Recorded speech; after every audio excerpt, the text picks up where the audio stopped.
السلام علیکم ورحمۃ اللہ وبرکاتہ۔ الضحیٰ میڈیا چینل کو دیکھنے والے تمام احباب خیر و عافیت سے ہوں گے۔ اللہ تبارک و تعالیٰ آپ سب کو سلامت رکھے، خوش رکھے۔ اللہ رب العزت آپ سب کی زندگیوں میں برکتیں عطا فرمائے۔ اللہ تبارک و تعالیٰ آپ سب کے دل کی مرادوں کو پورا فرمائے، آمین۔ حضرت ابو ہریرہ رضی اللہ تعالیٰ عنہ سے روایت ہے کہ رسول اللہ صلی اللہ علیہ وسلم نے فرمایا، جس نے 100 دفعہ کہا لا الہ الا اللہ وحدہ لا شریک لہ لہ الملک ولہ الحمد وہو علی کل شیء قدیر، لا الہ الا اللہ وحدہ لا شریک لہ لہ الملک ولہ الحمد وہو علی کل شیء قدیر، لا الہ الا اللہ وحدہ لا شریک لہ لہ الملک ولہ الحمد وہو علی کل شیء قدیر۔ ترجمہ: اللہ کے سوا کوئی معبود نہیں، وہ اکیلا ہے، اس کا کوئی شریک نہیں، فرما برداری اسی کی ہے اور اسی کے لیے ہر قسم کی ستائش ہے اور وہ ہر چیز پر قادر ہے۔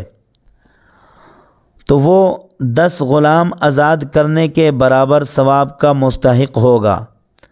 جو یہ کلمہ پڑھے گا 10 غلام آزاد کرنے کے برابر ثواب کا مستحق ہوگا، اور اس کے لیے 100 نیکیاں لکھی جائیں گی، اور اس کی 100 غلط کاریاں معاف کر دی جائیں گی، اور یہ عمل اس کے لیے اس دن شام تک شیطان کے حملے سے حفاظت کا ذریعہ ہوگا، اور کسی آدمی کا عمل اس کے عمل سے افضل نہ ہوگا سوائے اس آدمی کے جس نے اس سے بھی زیادہ عمل کیا ہو۔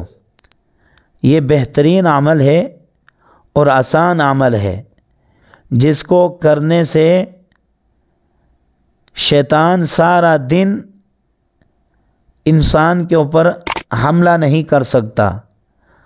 اس دن اس شام تک یہ کلمات پڑھنے والے کے نزدیک شیطان آ ہی نہیں سکتا، اور فرمایا یہ سب سے افضل ہے۔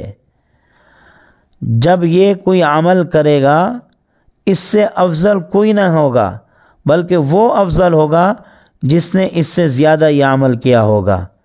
اس لیے اس کے پڑھنے سے 100 نیکیاں لکھ دی جاتی ہیں، اور 100 گناہ معاف کر دیے جاتے ہیں، اور 10 غلام آزاد کرنے کے برابر اس کا ثواب ہے۔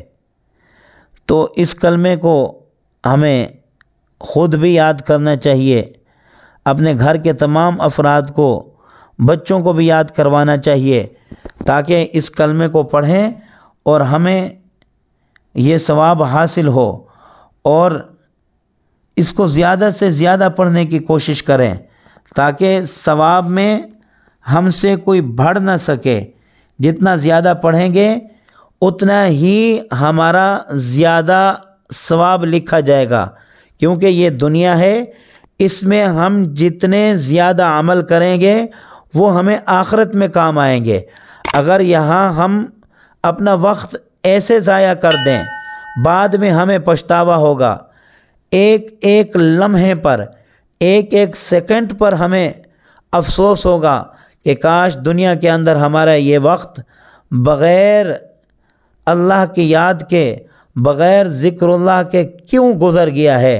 اس لیے ہمارے پاس یہ وقت ہے، اس کو قیمتی بنا لیں، اس کو سب سے افضل بنا لیں، اس وقت کو سب سے بہترین بنا لیں۔ وہ کیسے بنے گا؟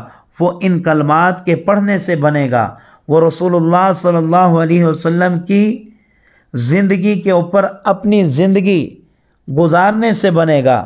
دعا ہے کہ اللہ تبارک و تعالی ہمیں عمل کی توفیق عطا فرمائے، آمین۔